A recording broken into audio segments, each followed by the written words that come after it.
Those who control the words that are used in dentistry control the mind of the dentist, dental team, and unfortunately the patient. We begin our podcast right there.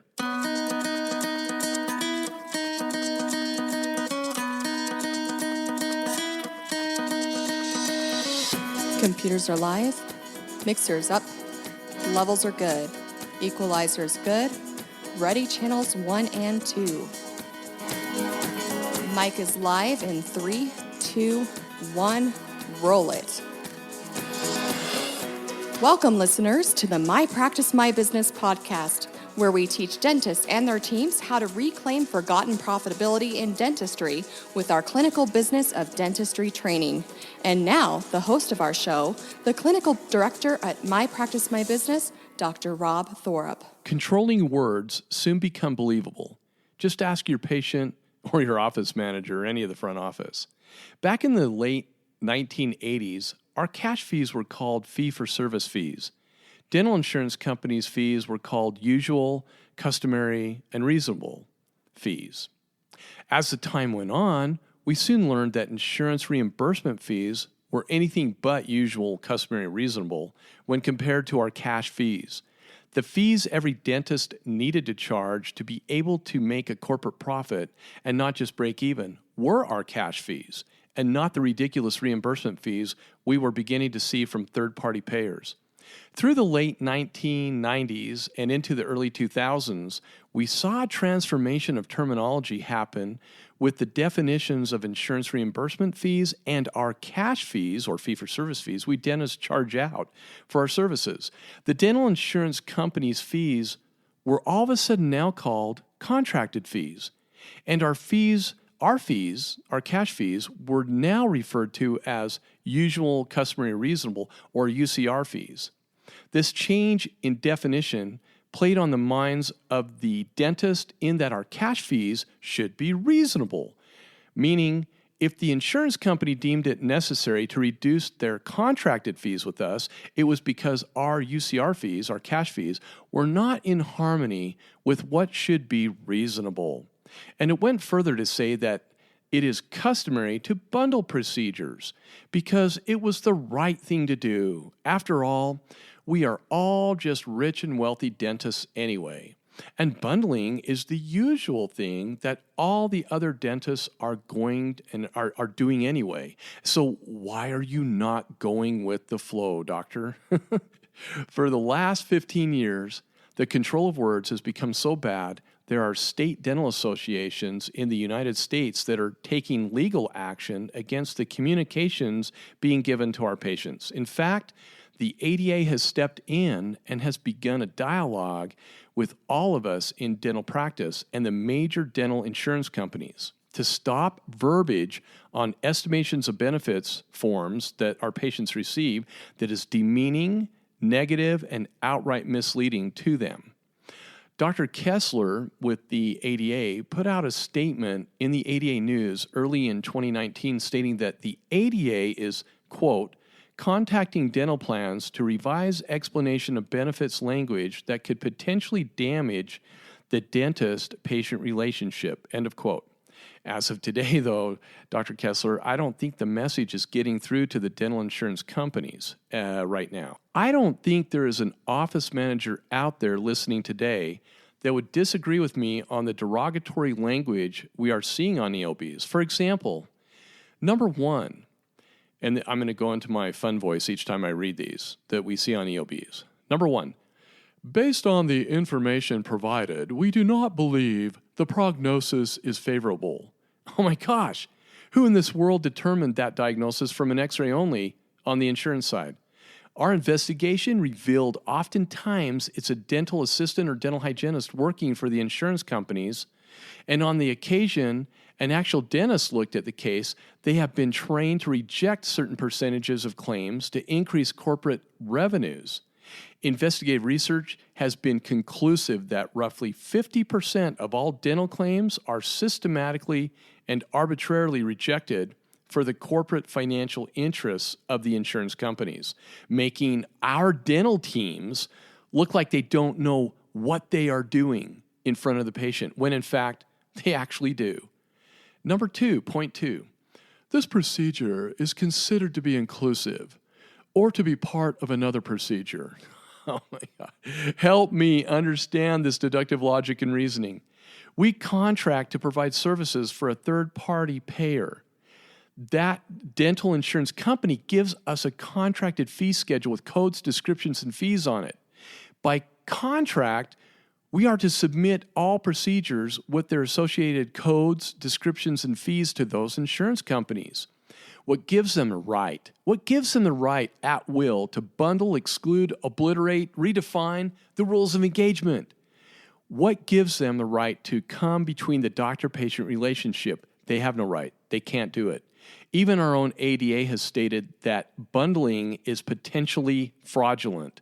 The bottom line is you do not have to write off or bundle anything that the contract shows where there is a code, description, and fee on their fee schedules associated with our contract. It's just another way third-party payers attempt to make us look incompetent, or our teams, while they increase their corporate profits in hopes that we give up on the claim. But wait a minute, Rob. It's in their policy. You know, the 50-page policy handbook of exclusions, bundlings, and exceptions that you're supposed to read prior to signing the contract. Because right in the contract it says that you are to adhere to the policy handbook. Back to reality, people. Who in the world thinks that an agreed-upon contract can have a moving rule book placed within it? In other words, when I sign a contract, there has to be full disclosure on every page of that contract with my initials attached on each page on the original contract. It cannot have an arbitrary moving will where rules can be changed at will. That would be like signing a contract for a loan with a bank for $20,000, and halfway through the loan agreement, the bank decides to add an extra $5,000 to your contract or decides to change the terms for repayment. If the insurance companies wish to change their policy, that's fine with me. They just have to give me an updated copy of my contract to sign that includes the changes, and that's where I can negotiate for different changes at that time, or simply I just won't sign the contract. I'll just go out of their network. With that said, I'm no attorney, but this is the argument that we have had with the insurance companies when they've tried to do that stuff to us, and we've beaten them at their game each and every time. Because legally, you can't do that. They can't change the game on it without your signature in any kind of a contractual agreement. Point 3, no benefits for buildups. Oh, sorry, I didn't go into the voice. No benefits for buildups and crowns are payable on the same day. What the crap? Are you kidding me? Dear patient, on Monday, we're going to stick you with a needle, make you take off time from work, and add to our direct operating costs for fees that are already placing us in the red so that on Tuesday, we can bring you back, stick you with the needle again, increase your trauma, and make you take off more time from work. How ridiculous is that? The ridiculous things we tolerate with dental insurance companies so that they can increase their shareholders' equity, we don't have to do. And then the patient yells, though, at the front office because they should have known that limitation existed. Oh, wait, they called the day before. Your front office called the day before and were told all procedures were covered. They just failed to tell them that the patient had an exclusion. Happens all the time. So now the patient expects us to write it off as if it's our fault. At that point in time, did the patient become entitled to your dental offices being required to bill their dental insurance? At what point in time did that happen? You need to remind your patients on a daily basis that you submit insurance claims as a courtesy to them and not as an entitlement protocol. And no, you don't have to bundle the buildup with the crown. That's an easy one to fight. Point 4. After review of our consulting agent, we have determined these services are not deemed medically necessary. Well, there's nothing like being told by the patient that the treatment we rendered to them wasn't deemed necessary, right? The dental insurance company becomes the all-knowing deity of dentistry in the mind of the patient when they read their EOBs. And we, the actual doctors of dental surgery or medicine, we're simply just apologists for our greedy overdiagnosis, right? What normal consumer wouldn't think such thoughts if they haven't been trained by us as to the deceitful tactics used by dental insurance companies. Think that one through. Train your patient. Point 5, an alternate benefit has been applied. Well, silly me. I should have never offered the patient a dental implant and attached crown when a partial denture would have been good enough, or just a flipper with a tooth in it, right? This one is actually fun to receive because it gives us the opportunity to teach the patient just how their dental insurance company really doesn't care for them. They don't care about them to have the best that dentistry has to offer. They're just looking for the cheapest way out. This one can actually backfire on the third-party payer, as most patients are savvy enough to see right through that tactic. Point 6, this procedure does not meet our guidelines, therefore is not payable by the plan. And the patient just thinks we do things outside of the all-knowing insurance company's guidelines, don't they? Our patient, their client, pays a premium for dental insurance coverage. Yet the insurance company can make up the rules as they go when it comes to actual coverage. And in the EOB, it makes it sound like we should have known they were not going to cover their needed procedure. When you call any dental insurance company for coverage on a patient's needed procedure, like a pre-authorization, what's the first thing you hear on their recording on their end? The first thing you hear is something like this, quote, this phone call is not a guarantee of coverage on benefits, end of quote. Drives our office managers, insurance people nuts in our offices all the time. My question is, why do dental offices even call on behalf of their patients' coverage of benefits? Why do we do that? We don't. We haven't pre-authorized in years. We don't call for prerequisites. We don't pre-authorize. We let the practice management software do the work for us. And we are so dang close, if not right on, with each and every patient with their estimated out-of-pocket expense. It just takes a little trick and fine-tuning in the software to be able to do that. That's something we teach at the Clinical Business of Dentistry training courses we have here at MPMB.